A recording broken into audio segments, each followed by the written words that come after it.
The Ministry of Health has today endorsed reduced COVID-19 infection estimates by the Kenya Medical Research Institute, KEMRI, which suggests that 1.6 million Kenyans have directly been exposed and may have contracted the novel coronavirus.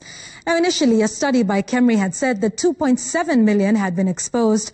Health authorities now say the reduction of the estimates is informed by the increased samples tested. Sadly, though, 8 people succumbed to COVID-19, with an additional 538 testing positive today. Here now is Elfas Lagat with the details.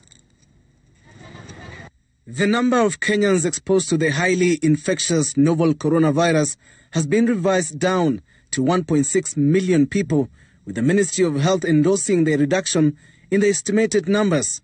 The initial estimates from a study carried out by KEMRI had suggested that 2.7 million Kenyans were exposed and were at a high risk of having contracted COVID-19.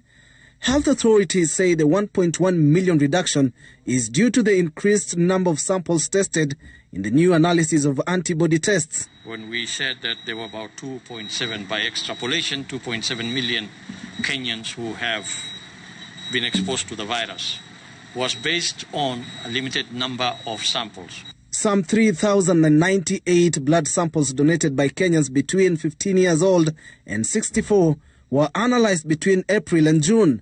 However, the sample age bracket comprises only 57.1% of the total Kenyan population.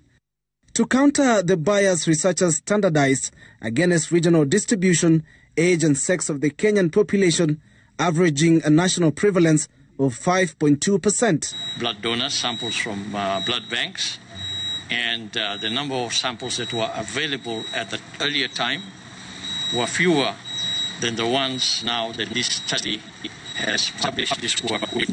8 COVID-19 patients succumbed to the disease, taking the death toll to 399 since the outbreak of the pandemic. At the same time, the country recorded an additional 538 new infections, raising the national tally of infections since the outbreak of the pandemic to 24,441. Today's positivity rate stood at 8.7%. 333 are males, 205 are females.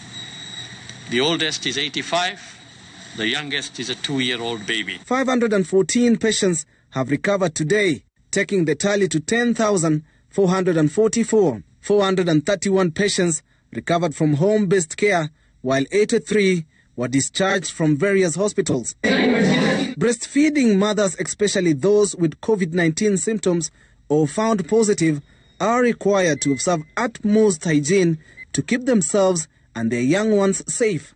Among the announced guidelines include washing hands and wearing a face mask before touching and breastfeeding the baby.